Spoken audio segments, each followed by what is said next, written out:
Welcome to the Tapano Taco podcast. I'm Takato, and my goal here is to help you transition from the military to your civilian career or business. In today's episode, because his last episode was so popular, I had to bring back Alex from episode 28.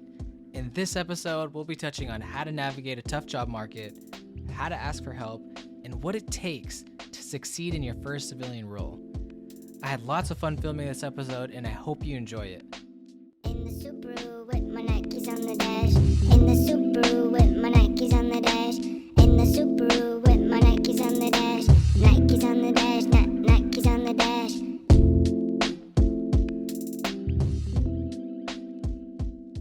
Welcome back to the show, Alex. Thanks, Tacos. Had to bring you back after part one. It was so popular, backed by popular demand. Alex Baldini. Sweet. I appreciate it. Thank you very much. For those who, I guess, who haven't listened to your episode, first of all, I would tell them, go watch it. It's an awesome episode, super popular episode. Can you give a quick, like super short intro of who you are for the people who haven't watched that episode before? Yeah, for sure. I've been in the industry, the tech industry, for just over 25 years. I'm currently a manager. I've been a manager for 8 years. I'm a senior manager. I run multiple teams within an infrastructure division. We focus on observability, cost, and software performance. And I was in the Air Force for 4 years, from 92 to 96, stationed at Fairchild Air Force Base, working on air-launched cruise missile systems. Cool. So first topic, right? First topic I want to talk to you about today. It's been a hot topic on LinkedIn, all over the news. There's layoffs happening everywhere, right? Yeah. I don't want to list all the companies and the names, but there's like tens of thousands of people getting laid off left and right. And it kind of reminds me of like back in 08, 09, recession, a lot of people in college getting out, trying to look for jobs, a lot of people in the military looking for jobs. And I feel like this is a similar situation right now. What do you first of all, were you impacted like back in 08, 09 when any of that happened? I was impacted in 2000, in 99, 2000, when the first .com bust actually happened.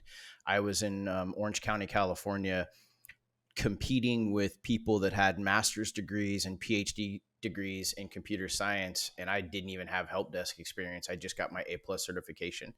So I go back even further on impact. In 2008, I luckily wasn't impacted.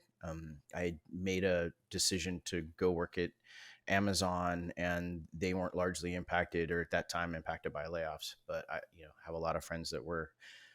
Yeah, it's a tough time for sure. And for those people who are right now, I think that they're getting out, they're hearing all this news. A lot of offers are getting rescinded. Yeah. What do you recommend for people who are in this situation that are like, they're in that transition period of like, I'm getting out of the military, but jobs are really tough to find? Yeah. Like, how do you recommend they overcome that? Yeah.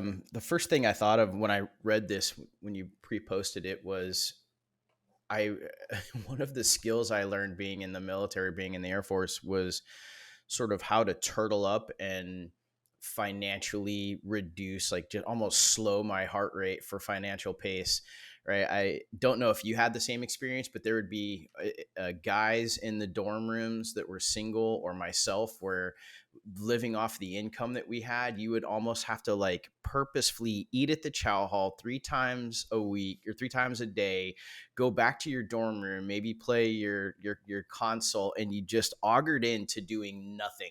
Right? Because if you didn't have any bills and you didn't leave the dorm rooms, you could save money. It was hard. It was challenging. But I remember those times of just really slowing down my financial pace of, my experiences got reduced. I didn't go get Taco Bell as much. I didn't drive to the local Burger King on base.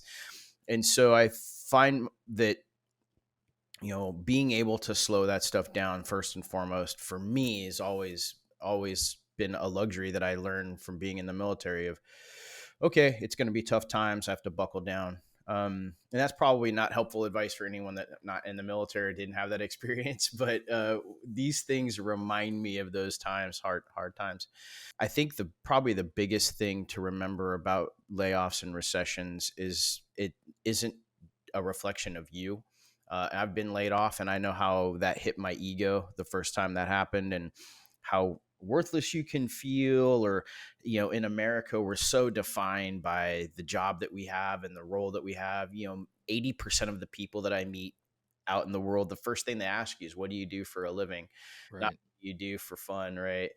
Um, and so I think the first thing is get your mind right. Just remember, it's not your fault. It's part of unfortunately, a larger capitalistic machine. And then take care of yourself. What do you need to do to stay sane and not, you know, not mull over the present, not mull over the past and the future. Just be present. Recognize that for now you're hopefully okay. And it goes back to something we said in the first interview, is hopefully you're in a position that you've interviewed, and this isn't the first time you're interviewing in years, and now you've got to go retrain those muscles. Because for me, the worst time to interview for a job is when you need a job. You have anxiety that you bring with you into that interview. You have, fear of how people are going to perceive you because you want that situation so bad. So my advice is always the same. Keep your resume updated, go interview, practice interviewing, take care of yourself mentally, and recognize that these things aren't, a layoff isn't a reflection of you. And go find other joy outside of your job, maybe too. Yeah.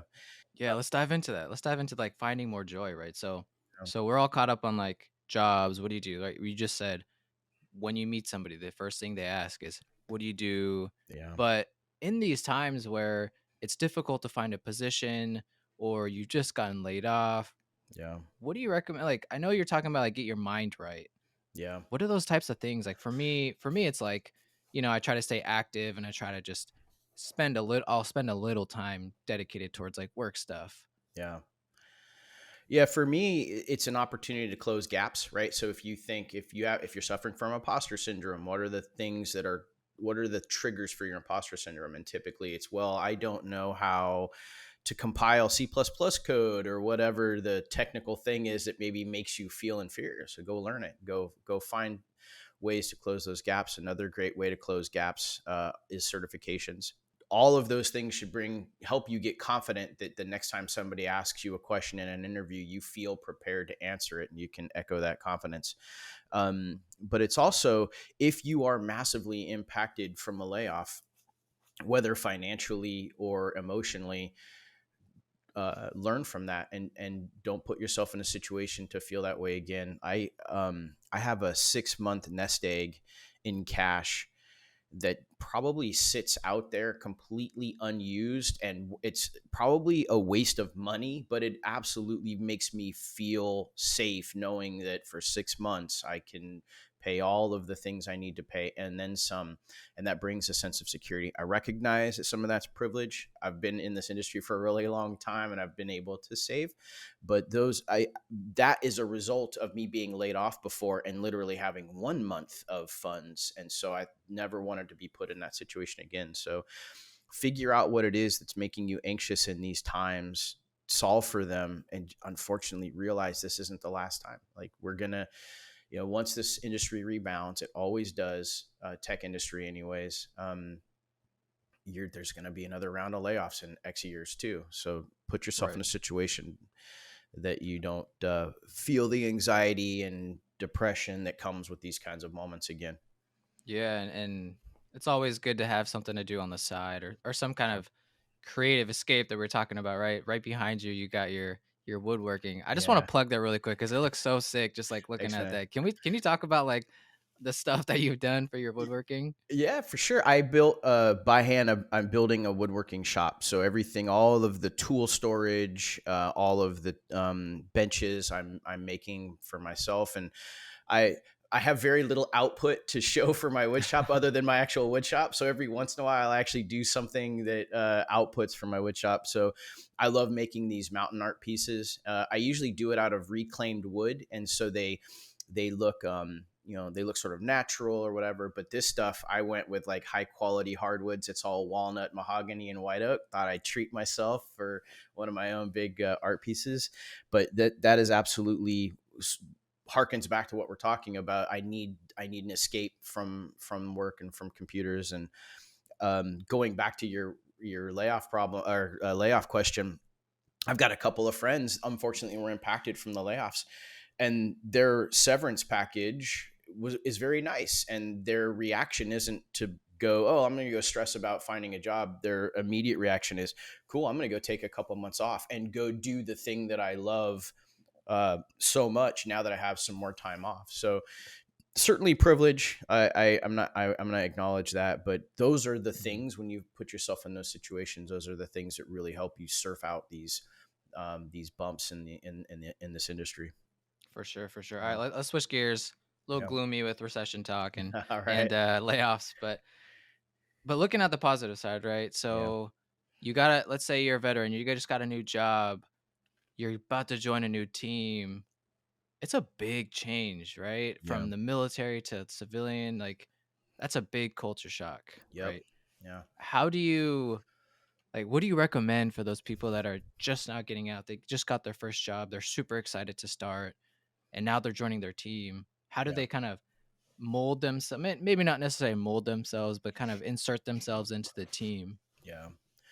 Yeah. Building trust, right? That's I think about this a lot, and it took me a long time to recognize why I trusted. So when I was in the military, I didn't really care for a lot of the folk that I was around. They weren't typically my people, but I trusted them and we worked really well as a team. And then I got into the civilian world and I actually liked those people more, but I trusted them less. And I didn't connect with them the same way I connected with my military cohorts.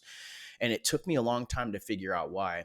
And I came to the realization, at my opinion, of team bonding and what it really means to be a team is when somebody finally sacrifices time or resources to help me or stand me up.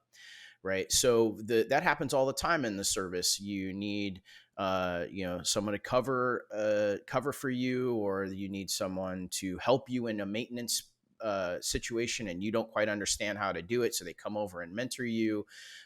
There were times quite often, and it's almost a forcing function. You have to learn to rely on someone else, or they have to help you grow even your career in the military.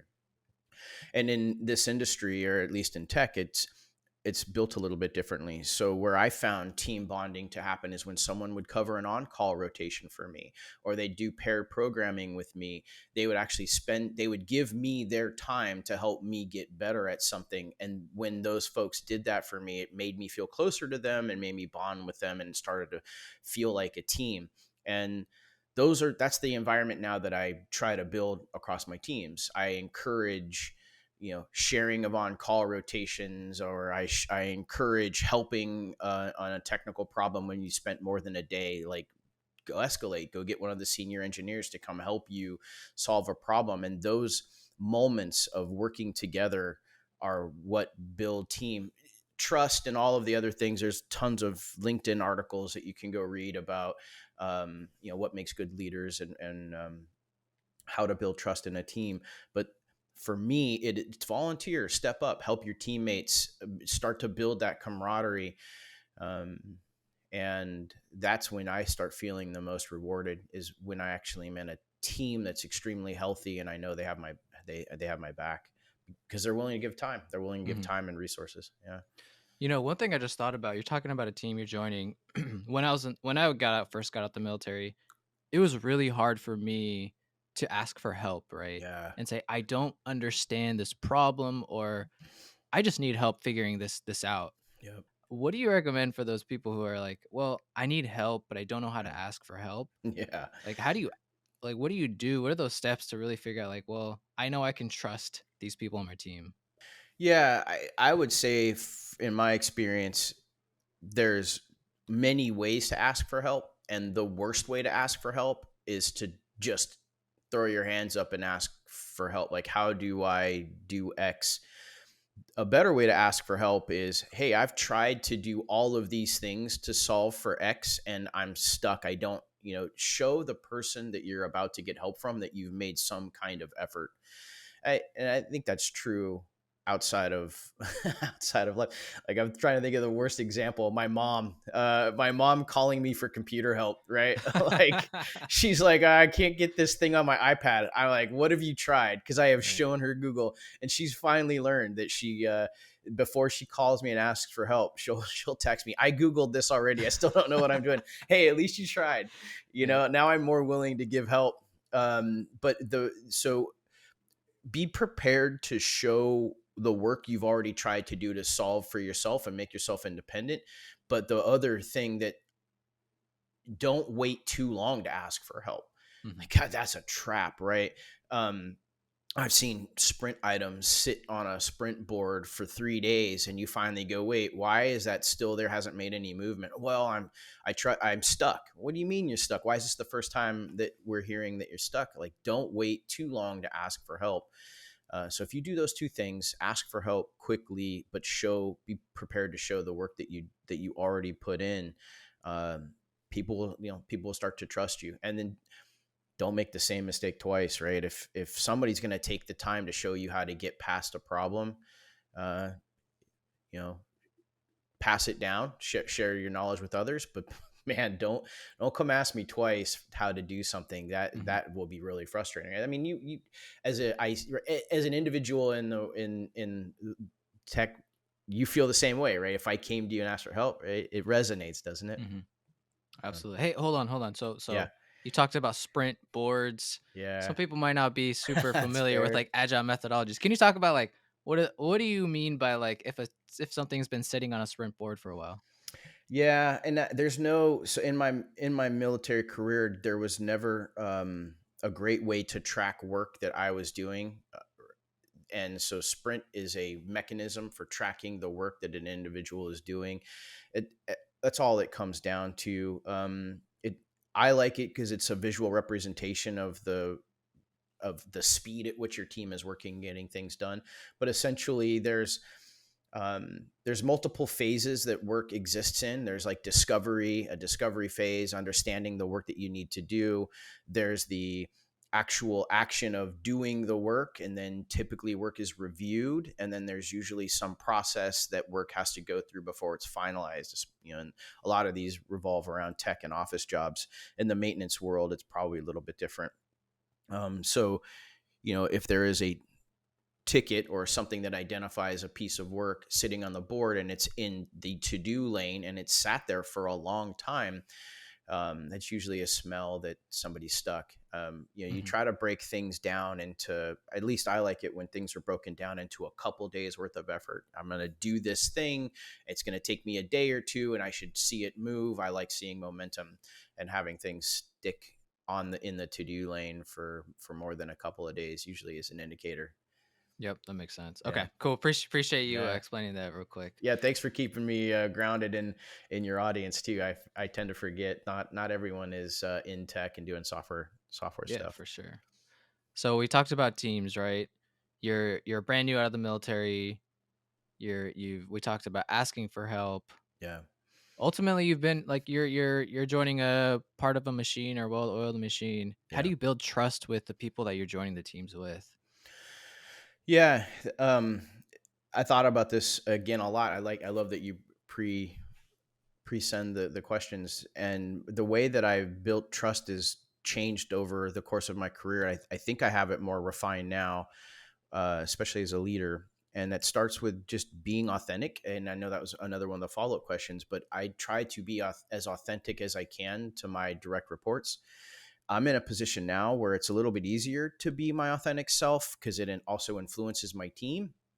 Um, but I came out of out of the service. For me personally, I came out of a maintenance industry, came into tech, and the way that people behave and talk in maintenance industries is a lot different than the way that people behave in tech. And I found for me this disconnect um, between folks that have CS degrees and they want to engineer things at a level that I just wasn't familiar with or comfortable with. There's terminology that I didn't use. I was just the kind of guy that got shit done. And so I found this competing personality between like, I know how to communicate quickly and succinctly to get a ton of work done. But then over here on the other side is like the business terminology and the technical terminology. And I feel like these things slow me down. And I was at odds in my career where I didn't feel comfortable on some of the teams that I landed on because the way they communicated was different. And it wasn't until I just started being me again, talking the way that I talk, being clear and concise, sometimes called blunt, that I started to realize the operational folks, like the people that are in operations, were actually the folks that understood me the most. And by being open and being authentic, establishing trust with the people that matter, I started finding myself in the right teams where I felt healthier and better. And so your question was, how do you establish trust? And it goes back to like, be real. People can tell when you're not real anymore, when you're not, I'm sure you've had that manager where they're giving you feedback and you're like, oh my gosh, you're a bootlicker. You have bought in, right? You're ate up, right? Isn't that one of the terms it was when I was there? Like, that dude's ate up. And because all they really care about is themselves. And there's, man, I don't want to work for those people. Like, and I can smell you. And you may think that for now you're pulling the wool and over my eyes and, I've got him in line. I really got him doing what he wants, but I'm just looking for the way out. I'm just looking for, how do I get out of this relationship? I don't want people working for me like that. So, do some of those skills resonate? Like, do they, you don't want to work with an ate up sergeant that all he's going to do is take whatever somebody tells him and pass it down to you. You want to know there's a filter of decision and autonomy and trust, right? Yeah, for sure. For sure. One thing you mentioned just a second ago that I want to go back on, a lot of people in the military, when they get out, right, they're told, oh, they're too blunt, they're too direct. But then, like, sometimes, like you mentioned, you found your group, you found your team that really bonded with you or meshed with you, kind of meshed with your style. Yeah. And I feel like a lot of the times I hear this a lot from a lot of friends who are veterans, like, man, people on the civilian side are too soft, or they say I'm too direct. How do you, or like, I guess, what do you do in that situation? Do you switch your style up? Do you be you? You just talked about being authentic. Like, tell us more about that. I laugh because I have coworkers right now that I think appreciate my bluntness, but I think because I've always, at least in my current role, I came in this way, it's expected that I deliver this way. Now, there's a difference between delivering feedback out of like frustration and anger that's blunt, but there's a fine line between just saying it how it is, how it impacts you, and taking too long to get to the point because you're not being blunt, right? There's a lot of corporate speak out there that you can hide behind. I've seen people use words that are I read a paragraph and I go, I don't even know what this means. I'd rather have one sentence that basically says, I don't get it, than like a paragraph that has like, well, we need to align and recalibrate and the mission. And I'm like, dude, what are we trying to get done? Tell me what we're trying to get done. And if that's not clear to me, I'm just going to be blunt about it. And I've certainly been in meetings before where I've been a voice amongst other leaders and I've questioned something just very bluntly, very matter of factly. And I've had people DMing me, thank you so much. I had the same question. And that's, again, a way to earn trust. Like, people will see like, oh, that guy's asking exactly what I was thinking. Right. So I would say don't lose your bluntness. Be blunt, but when you are going to be blunt and clear and direct, you either need to be very clear that it's coming from you as an emotional, like, hey, I don't understand this, or this makes me feel this way, or make sure it's very based in fact, right? Like, fact, we're heading this way in our industry, or fact, my team's morale is low, and you can be blunt with that kind of stuff. Right. I hope that helps. That was a challenge for me. I always thought you had to play the game when I got okay, I got to learn this. I got to learn the politics. I got to figure out how to play the game. and I stopped playing the game. And so my game now is, how can I be blunt and still have people respect me? And I guess by not being an asshole, right? Not Yep. being a jerk with your bluntness and intimidating people with bluntness, but asking like that really surgical, precise question that was blunt, that gets people thinking. Right. And yeah, overall, it just sounds like just being tactful, and it takes time to learn that, right? Yeah. You've been in your role for quite some time. You've been in tech for, you said, 25 years. Yeah. It doesn't happen right off the bat. It's not just like, all right, I'm getting out, I know exactly how to talk. You're gonna stumble, you're gonna fumble your way out of these situations. Yep, I agree. The thing that is not okay, the thing that you don't want to rely on, and I know you didn't ask this, but it comes to mind. Don't think you're going to intimidate people just with your presence. I think that's a thing that um, not that I tried, but I've seen in this industry is um, there are people that you'll work with that haven't gone through what you've gone through. Mhm. If you join the military, for the most part, you've seen what life. We had a little technical issue, so while we take this pause, and this isn't sponsored, I'm going to give a shout out to my friends over at LifeHat. If you haven't heard of it, LifeHat is a software that helps prevent focus drift by making it simple to manage your productivity. If you want to find out more, go to lifehat.com. All right, let's get back to the episode. All right, we're back. We're back. All right. So I think we're talking about being blunt. Yep. There's one of the things I've seen with bluntness is it could be used as a weapon to intimidate. Mhm. And I think the point I was trying to get to is, don't use intimidation in your bluntness. Just, make it a question. Like, I've found that if you phrase a lot of bluntness in the form of a question, people receive it a little bit easier. But I have also seen, people in this industry try to intimidate, and good luck with trying to intimidate ex-military Mhm. people. Don't try to weaponize intimidation. It's not going to work around most of us. Yeah, for sure, for sure. So just be a good person, right? Don't be a dick. Yeah, yeah, that is absolutely the philosophy. Um, and yeah, man, you got, yeah, I could rail on that for a minute too, but I don't want, I don't want to turn this into the "Don't Be a Dick" Yeah. podcast. But All right, all right, all right. Yeah, go ahead, finish your thought there. I know it's good.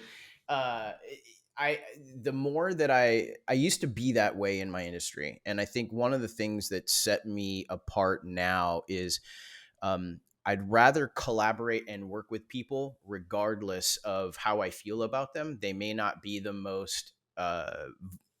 It's like a group project. You might Mhm. not have the person giving the most output in that group, but if you can still figure out how to corral everyone together and make them work with you, that's still a better win than just being a dick, and then you're going to end up on your own on that project. So, Yep. Yeah, for sure, for yeah. sure. Okay, enough about that. All right. So, so last thing here, right? And I think this is important because, for more context, I got out of the military. I joined consulting, right? I had no idea what I was doing. My first assignment, I joined a team, got my laptop. I was like, all right, here we go. What am I doing? Yeah. Figuring it I out. can't imagine. So, Yeah.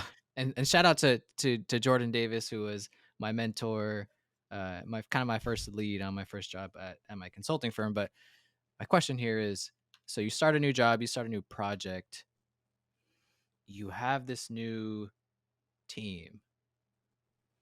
What are some things that you can do right off the bat to be successful at your first role? Yeah. First role for me, it also depends on I guess first role meaning right out of the military. So now you're pretty junior. Um, the first thing you can do is ask how you can help. Right. So I think tend to come into a first role going, okay, what are they going to teach me? I'm just ready to learn. I'm a sponge. I'm ready to absorb, throw things at me. And most of the time when you join a team, they're already heads down in the middle of work. Everyone's got a busy plate, and now they have to sort of train the new guy. And so I think if you get delivery focused, like if you get outcome focused, even as a junior, as a new person, like how can I help with my skill set? And like, how are you going to measure me for success?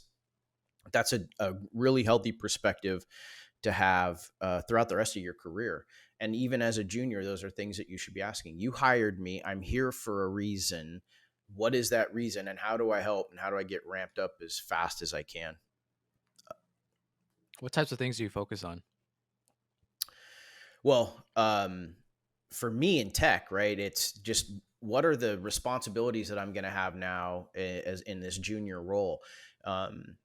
You got hired as a consultant, right? So in that particular case, when you think about that first job and you look back on it now, like what were some of the things you were responsible for in a consultancy role just as a junior? And was that super clear to you right when you joined? Of course not. You gotta Yeah. ask. And honestly, Yeah. like it's a lot of shadowing, right? So Yeah. figuring that figuring that side out, and like Yeah. what is a user story? I have no idea. I had to Google that stuff and Man, figuring that out. one of the things that I've carried with me through my career that I learned from the military was the on-the-job training. Yep. So did you guys have OJT, like OJT forms that you had to fill out Not when I as was you went in. through?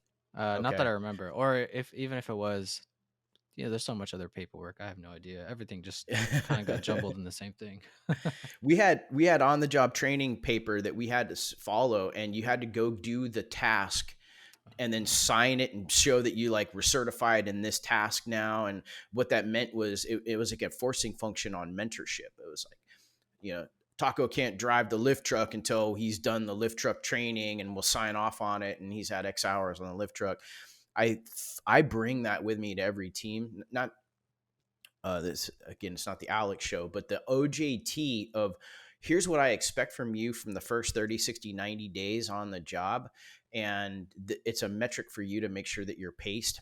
If you start a new role and you don't have a 30, 60, 90 day plan on like how to ramp up and what they're going to look for you look to measure you for success in those first 3 months, then ask for one. Right? Like, how do you, I'm ramping up. How do I know I'm ramping up at the right speed, at the right pace? What do you need me to learn? And if they haven't made one for you, go make one. Yep. There is opportunity when you start a new team to really impress people with building a onboarding doc or an on-the-job training 30, 60, 90 day plan, any one of those things. Yeah, and I think for that, it's huge, right? Because that's your quick wins. I talk about this a lot with my manager too. Is what is a quick win, especially like first getting out. Whenever I join a new team or I join a new company, it feels good to say in my first month or in my first couple months, I was able to get something across the line or across the finish line. Yep. But it's a big change for the military people, right? It is. And as a service member, you're used to you have formation, 5 o'clock or your end formation, you have your morning formation, you have PT, you have all this stuff. And you kind of get into this groove of stuff. But how do you translate those types of things into like an output of a 30, 60, 90 day goal where you can say, I was used to these types of things, but this is how I'm going to operate now. And this is how I'm going to get my quick win in my new company or my new job. Yeah. So with every job, there's onboarding, Mhm. right? With every job, you've got to go get put into a system or ask for permission on some software, or your laptop's got to get set up. You got to install software. And so has somebody made that easier for you to do as they've moved? There's no team, most very, very rare teams just start instantaneously. There's been history of people onboarding. And so that discipline that you have of like getting up every day and being in formation and knowing that this is what's expected of me at this time, you can bring that discipline back into something like an on-the-job training document. Like I have friends that will joke about my love for OJT documents. It's because I want to know what's expected of me when I first show up. And I think the big change that in your mind, coming out of the military and having that regimented schedule, there's still opportunity for you to do that individually in your life. And I find that discipline in any job is still really hard. I struggle with it too. Like I should get up and work out before I get to work. And then I should spend an hour looking at dashboards and charts to make sure my team is healthy. And some of these disciplines, I wish I was better at it. I need to get up and be more disciplined every day. But that discipline of, you can make things regimented. And the more you encourage your team to do that, the better off they are. I'll share with you another practice that we recently got disciplined around. Now that we're working remote, my team used to be very defragmented in meetings. We'd have a meeting at 11, we'd have a meeting at 2, we'd have a meeting at 4. And we've decided to condense all of those meetings up into a 1 hour block of every morning. So we all meet for an hour every morning and we get through all these things so that we can open up the rest of our day. But the tendency is to just go, all right, let's end this meeting. We're done. We've been talking for 20 minutes. And what happens is you push all those things down the line that you should have been meeting on. And we have to catch ourselves. We have to make sure that we do the right things in that hour block of time. That's not for us the intent wasn't to kill meetings. The intent was to defragment our day. So discipline is absolutely very, very vital in any one of these organizations. I hope that answered your question. Yeah, I think that's a huge last point, especially because like working remote, you can get distracted by so many things. It's easy. But if you I guess segment that first hour or block into chunks of how you can work, it definitely helps with your discipline and being able to make sure you're putting in those outputs to go after those 30, 60, 90-day goals. And then that extends into your year or to your 2 years, right? Which is ultimately what you want to keep doing, is be successful throughout your roles. Yeah. Any last closing thoughts, Alex, you want to share with the audience? Yeah. Last closing thought, the temperature of tech right now is pretty cold, and it can feel like a pretty isolating experience. I would just remind any of your listeners out there right now that are sort of going through tough times that this industry does eventually bounce back. And I have seen in my experience that what this ends up doing is culling people that aren't really passionate about this industry. You have to really love this industry to put up with some of the things that this industry does to people. And so, invest in yourself in these times. I've had to stop looking at LinkedIn. It breaks my heart to see people post about their impact and how they are impacted by layoffs. But learn from this, I hope. If there's any way to help, if any of your listeners want to have a resume review, or they want to get on for 30 minutes or so and just talk about what an interview looks like, or how to prep for interviews, or even do a mock interview, I'm here to help with whatever bandwidth and resources I have. So that's the only thing I can think of right now that is of value to anyone probably going through these hard times. Mm-hmm. For sure. How do people get in contact with you? LinkedIn probably is the best way. I check that for messages every couple of days, and we can chat on there and go from there, get more personal and get more personal information. So find my profile. I think my profile, and I will link that to you here in a bit, but send me a message on LinkedIn and let me know how I can help. Awesome. Well, appreciate the last thoughts, right? Reach out to Alex if you need help with resumes, interviews, or anything in general. Thanks again, Alex. Part 2. This is awesome. A lot of good content again. Appreciate you having you on. And hey, maybe we do a part 3. I'm here for it. I love what you're doing. The challenge I run into is keeping it contextual about military folk and not talking just about tech or myself. But if people are interested in that stuff, then let's just keep making it. Thank you so much for listening. If you found this valuable, you can subscribe to the show on Apple Podcast, Spotify, and now YouTube. Also, please consider leaving a review and let me know what you think. All the links we talked about will be on the show notes, or you can go to tapinwithtaco.buzzsprout.com. Talk to y'all next time. Peace.